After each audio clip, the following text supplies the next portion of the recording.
Billy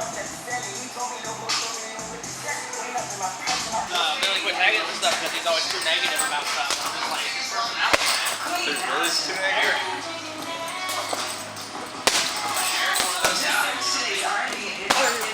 You ready? I just started. That's cool. This is my first day doing this too.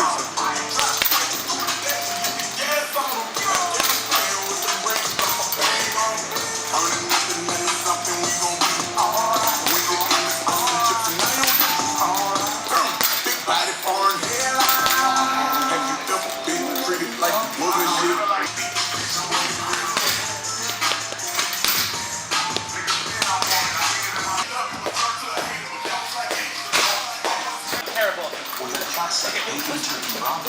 Featuring our signature sauce. How about our new mouth-watering chipotle chicken and bacon flatbread mix? These and other things. Man, I got stopped up last night. I'm like, every time I spin, I'm almost swinging knots. Do that again. Our good buddy of Israel showed us this one. You just drop an elbow.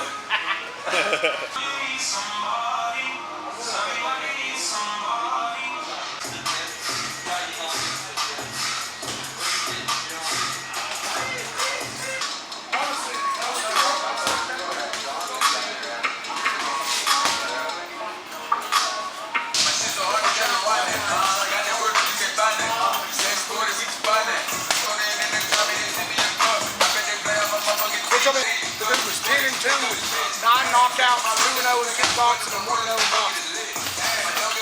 How to defend them, really. Yeah. If I can defend a leg lock, I'll hit somebody. In order to defend them, you got to actually... Exactly. Yeah. That's the biggest part about learning it. In order to get defense, you have to have... You gotta know how to grab it. I like it if they're in mount, just because a lot of people can't step. A lot of people step that leg up. I don't even like a lock mount. Hell no. In our size, you're not as secure. No. I guess it would be easy for them to bump you off a little more. You can buck, if somebody bucks, they can get out right off the mount. Yeah. And if you sweat, you can't do anything. Hey, that makes sense. So, about him and Ariel. Huh? Him and Ariel. I'm not Nick. How y'all doing? My name is Ovince. I'm going to start off with pretty much the striking portion. Obviously, when you strike, the number one thing striking, for me, I think for anybody knows, is you have to have a good jab. And a good jab can consist of me being here, jab to the body, jab to the head, sit off to the side, jab here. But I've been working on this actually for the past like 3 years now. We call this a sneaky jab, where if I'm in a shell position right here, elbows tight to the body, hands up, everything tight, right? So I know if I can throw my jab here, I'm good from right here. But also too, I'm right here. Joe can see my jab, you can lean off to the side. Right here, right? Again, boom. So just a little bit, just to get a couple of inches off of that. What I'm gonna do, if you watch my elbow here, I'm gonna ever so slightly move it forward this way. So I gained about, say, 4 inches from right here. So now even when I'm setting it up, I'm right here. It comes out a lot quicker. The same thing applies to your cross too. So if I'm right here with my jab, hands up, everything tight, and I know I need to get a couple of inches from here. So all I'm gonna do is just move my elbows ever so slightly forward here. When I move it forward here, boom, I can stick it. Same thing applies to the cross. When I'm throwing the cross here, I gotta keep everything tight to the body, hand up this way. Same thing when I'm throwing it, boom. He can see that coming, he can lean out the way, he can actually step back and throw his cross. Same thing with this cross, all I'm gonna do is just move forward ever so slightly here, a little more room, just stick it out this way. Everybody got it?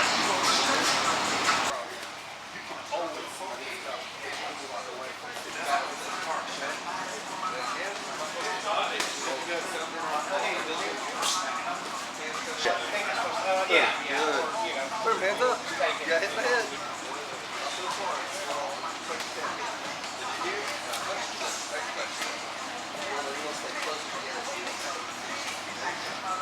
Oh, okay.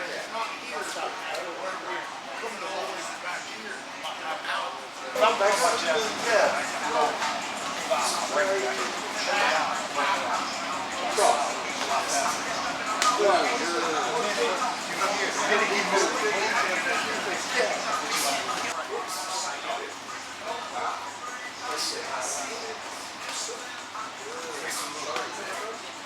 to do it one motion and really let your elbow come out. And then Preux.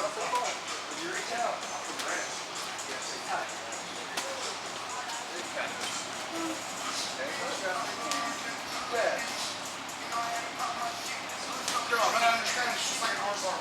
Don't rotate, change the angle. Sure.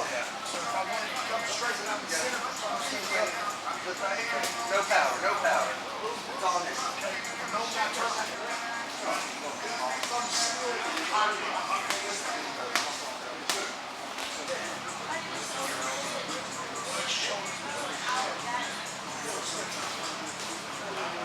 That's kind of one of the beginning stages I want to talk to everybody about. Is that cross and that jab and that cross, which sets up pretty much everything else that I'm going to do next. So I can give you a million different combinations that I like throwing, but when everybody has different body types and whatnot, and giving them, I switch stance a lot, so I can throw combinations to both sides. So I do that a lot, so I can give you the combination that I like throwing, but it's not going to be beneficial. So what I'm going to do is just throw a simple combination, which is 1, 2, 3, right? So combination 1, 2, 3 right here, right? That's a simple combination. But the thing about that is, if everybody hear 1, 2, 3, they automatically think 1, 2, 3, right? 1, 2, 3. If I call 1, 2, 3, everybody's going to think that, right? If I know he has a high guard, and I hear 1, 2, 3, I know the combination, but 1, 2, 3 can come in many different ways. So this is 1 right here. 2, 3 can come back up top. If I come here, he's gonna drop his hand. Come back up top. 1, 2, 3 can come here. 1, 2, 3 to the bottom. Kind of get it? So you always want to mix up your combinations. Don't get in the habit of always throwing combinations here. Head hunt. If somebody moves their head pretty good, you're not gonna hit them. So every time you hear a combination, even if I'm throwing 1, 2 right here, 1, 2, 1, 2, 1, 2, or I can come here, 1, 2. Everybody get that? So make sure there's so many different ways you can throw. So again, with the 1, 2, 3, 1, 2, 3, that's 1, 1, 2, 3, 1, 2, 3. I want to fake with the 1, I'm faking with the 1 fake, boom, come 2, come to the 3. Again, if I do it again, 1, come back up top, fake, boom.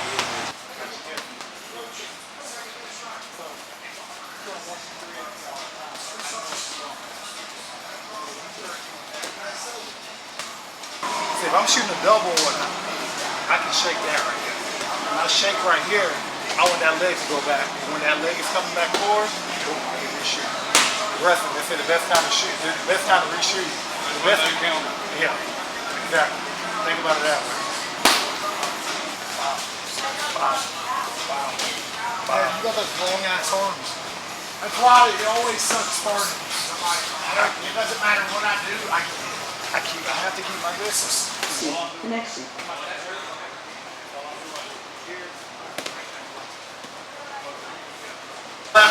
This next one I'm going to start adding is kicks, so you're going to end up needing your shin guards.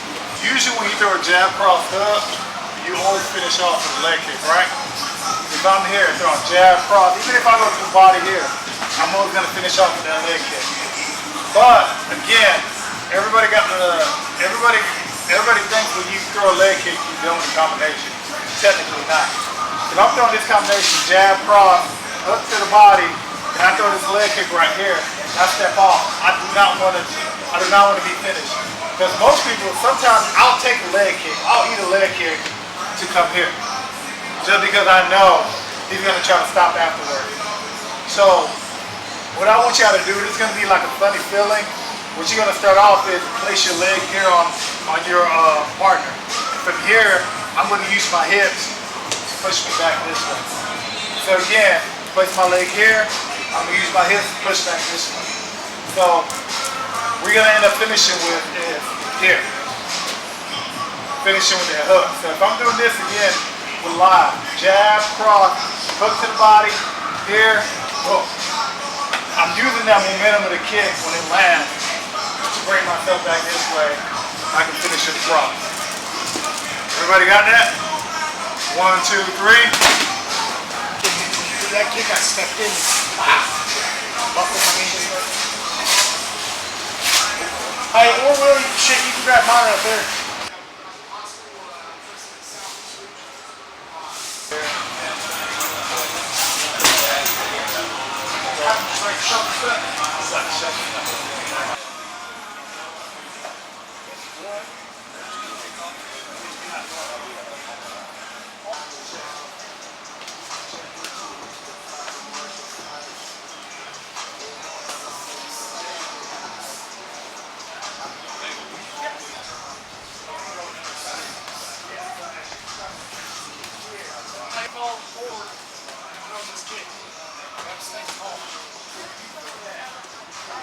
When I'm throwing this, all this is a setup. All this is a setup. So when I throw this 1, 2, I'm just do everything on high. So I'm doing 1, 2, 3. This 3 is not an aggressive hook at all. All I'm doing is the 3 is almost like we call it a scrap pack position from the Diaz brothers when they come here. All I'm doing is making you stay. So if I'm throwing this 1, 2, 3, stay here. Once he stays here, now I can kick. Boom, and come back over here. So always remember, if you want to throw a leg kick, always throw a leg kick with a punch. Don't throw a leg kick naked, you end up like Chris White, which is bad. So always throw a leg kick with a punch. So, like I said, I like people to get him facing this way. Because in order for him to do anything, I'm not worried about this arm anymore when I'm doing a leg kick. Because I have this higher trap. So 1, 2, trap, kick, here. Got it? 1, 2, 3. Get you already loaded up here. Somebody's big, you're not having that time. You need to strength of mind. You're leg kick.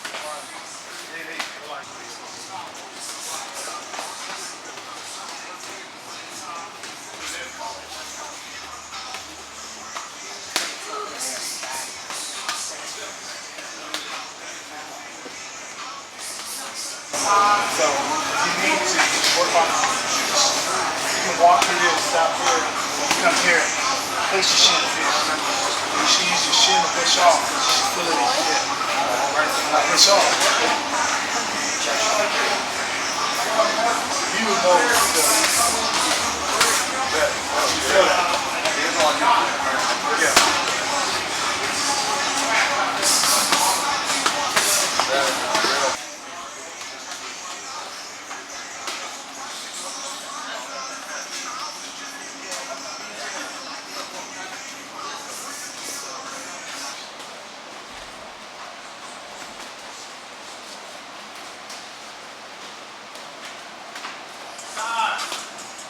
A little bit of switch stance and then action making everything look the same. I'm going to start with everything making it look the same. So if I'm right here, I'm going to do this from the open stance, which is southpaw position. So if I'm right here again, same thing is going. If I'm throwing my leg kick, my inside leg kick, my outside leg kick, my body shot, my head kick, even my teeth kick from here, even my knee, all of that looks just the same. Because what that allows you to do is actually mix up things a bit more. If I'm right here and I throw this outside leg kick here, right? And he knows I'm going to throw it. As I come here, boom, I can switch back here. He knows I'm going to throw it, I can come here. I'm making all of that look the same. So regardless of what you do, even with the technique, if I'm throwing a leg kick here, I want this kick to look like this kick. I want this kick to look like here. I want all of that to look the same. Because the more I can get this looking the same, the more it opens up for everything for me. Because I know if I kick here, there's enough. I'm not going to be able to kick him again. Because he's going to check it, right? So if I'm going to do that again, I want to pick that up and come here. It looks the same, right? Same thing. If I'm doing here, if I'm coming here, he throws say he throws a cross. I can come here. He knows it's coming, throws across. I can come here. Same thing. Everything looks the same. That's what you want to work out being. Everything looks the same. And that's what I'm saying. You want to try to make everything look the same with your kicks, your knees, even if I'm throwing a punch. Everything looks the same to the point where you can disguise it. But if I can catch you there more than twice, if I can get you there twice, it's very likely I'm going to catch you there the third time. So when I actually switch right here, you expect everything to come tight. As I go this way, everything is tight right here, and I'm like, oh shit, it's tight. I'm even going to touch you now. And I'm going to follow through here. So I'll just touch here. Boom. Just to make him react outside. Exactly. Yeah, Warren's got a combo where he goes like double jab. On the second jab, he switches, hits you in the right to the body, so you react over here. Boom. Piggybacking. The only time I would use the top waist position is I'm at a single here, right? One of my favorite positions right now is getting the single here. Head high, chest high. I'm locked the single right here, right? I need to get this tight waist position. I can't get it just by sneaking my hand into here. The cage is going to be right there. It's going to be like a cheese grater. So what I'm going to do is get this single right here. I'm going to turn it this way. Boom. I have the tight waist position now. If the wither is loose, if the wither is loose, I can shuck him by, take him back. If the wither is not loose, cut position right here, I want to frame this way. Work your head position here. I have these chips to the outside right here. If he try to knee frame, I can stuck his knee in this way, twist back position here. If I'm coming here, I can go for a tight waist position here. Yeah, you got small. I can go for the side waist position. From the side waist position, I can start coming here. And all I gotta do is turn them. So, against the cage too, this position right here, he can get guillotined if he really wants to. Get in the same position. Head outside. If anybody gets me in this position right here, I'm dying for it. Belly width is probably one of the best positions you can get somebody. Where you're pushing the head down, and I'm shooting across this way. And I'm just going to wind them down that way. Plus, in mixed martial arts, you see this in the UFC every time somebody in this position. For the first thing, if a guy is not a good wrestler, the first thing they always do. Ring elbows down to your head. Now the beauty about this part right here, it's going to be hard to do that because my head is up higher already. Like I said, you pull this leg out, boom, tight waist position, I'm stuck against the cage. You can't do anything from here. Now I'm going to have to try to fight to get out. And the only option he's giving me is to get out this way. So as I'm going out this way, what I'm going to have to do is turn this way, which now I got my back flat against the cage. Boom. So what I want y'all to start off at is basically the single position right here. Like I said, head high, right here. And all I'm doing is with this foot, stepping forward this foot. That allows him to tilt, me get this sideways position. And always remember, head position. Head position is always going to be key. Because if I have this right here, what he can start doing is pushing my head down, it's going to make it that much different. But head position is always key. Try to push my head down, it makes it that much difficult. So partner up and work on the single from here, pull it out, boom, position. Then we'll build from there. 1, 2, 3. Getting old, Vince. You still in your 20s. I'm old, I'm 38.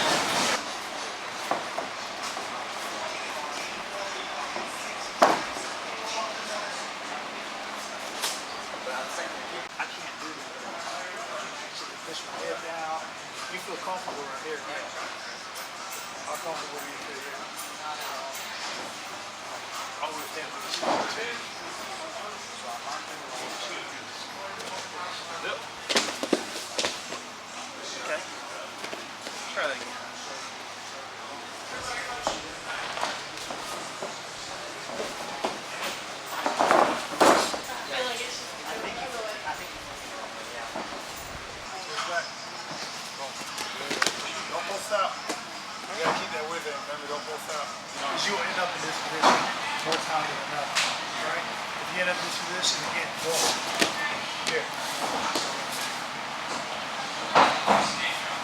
gonna show you the Von Flu, the correct way to do it. I've seen many different ways of doing it. I'm gonna show you the correct way to do it, but then after that, I'm gonna show you pretty much where you can get it from, which is practically everywhere. As long as somebody has an arm and guillotine, you can get it. So basically, somebody locks in the guillotine, right?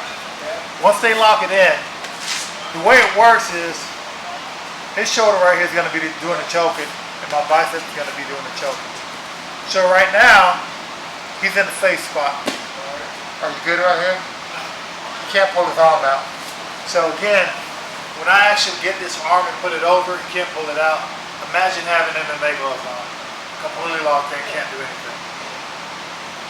So right here, I'm gonna lock it in. Can you pull your arm out? Can't pull it out. So when I have him here, I can't finish it from here, right? I need to get him on the side. I'm gonna roll him on the side this way. And everybody watch, everybody seen the Addams Family, right? The finger do thing, is it Uncle Creepy? Thing? The thing. So basically, you're gonna pull them up to the side, your hand is gonna end up being the thing. So I'm right here. I'm gonna pull them up to the side right here, right? Because a lot of people will lock it in and try to finish it from here. Is this tight? No, I mean a little bit. It's tight. But the thing,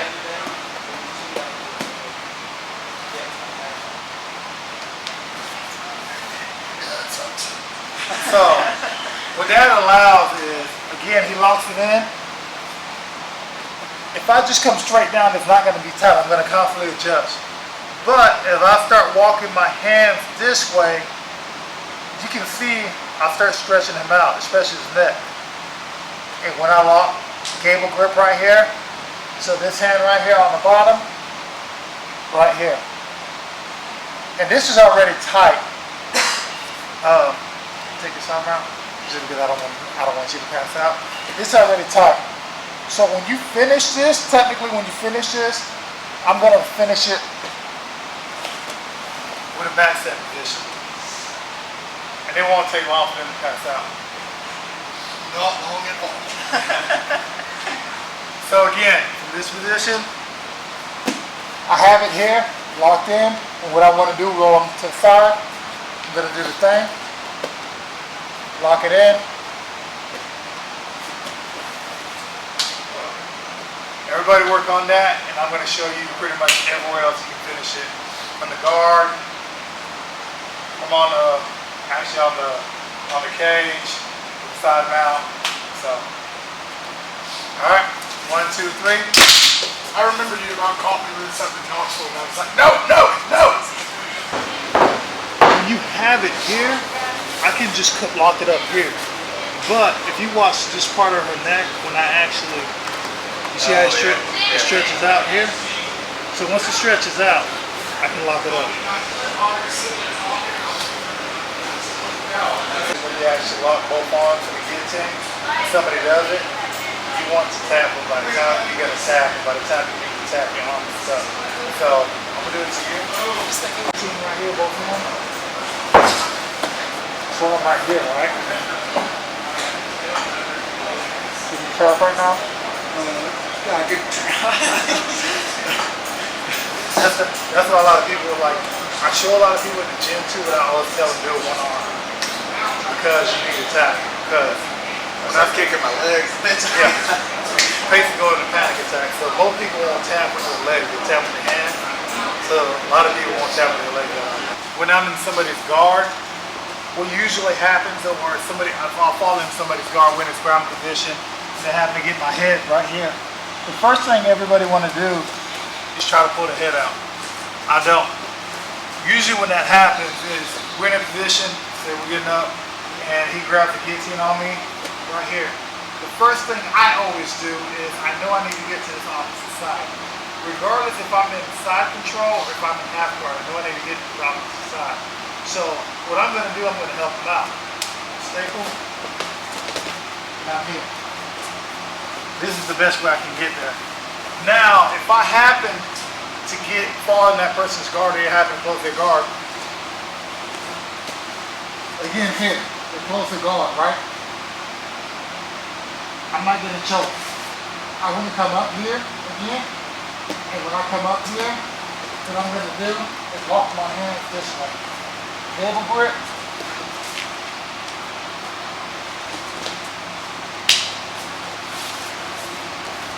Damn, Billy, he brought you up like you wasn't nothing. Honestly, I was about to say that I've never been lifted that easily in my life. Like, I felt like 100-pounder up there. So when you do this, is using your momentum. So again, this is gonna work. Here, he locks in his guard, right? If locking his guard, I'm gonna try back. I'm not gonna try to pull my head out because every time I try to pull my head out, it's gonna get tighter and tighter.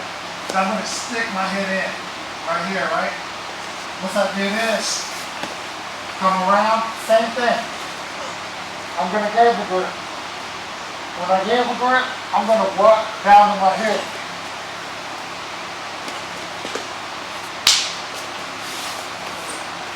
And the reason I'm rocking back is, as I'm rocking back, I'm readjusting. Then when I fall back, instantly get tight. If you're pretty much ever around my gym, every time you see the cage or the wall, we always talk about a vertical wall. So a lot of times, the same thing you can do on the floor, you can do on the wall too. Then we get the vertical wall. Again, say if I'm going in for a shot and they sink in this guillotine right here. So same position right here, right? I know in order for him to finish this, my head is gonna have to be down and he's gonna crank this way. So the first thing I want to do is actually control this right here so this won't get tight. And from here, I'm gonna come here. I'm gonna control this, but from here, if you watch my left shoulder, it's digging into the solar plexus right now. So I'm gonna come here, right? So all this is pressure. Then when I have this pressure, I'm gonna reach over top this way. And all I'm gonna do is sink my weight down, come back up, park up. This shit is everywhere. On flues everywhere. That fucking sucks. It gets tight real fast. So again, if I'm shooting in and lock it, I'm controlling here. The minute I control here, a lot of times people's gonna try to still lock this in right here, which is perfect. Even if he try to jump, guard or goes to guard, this actually works better for me. Because all I gotta do now,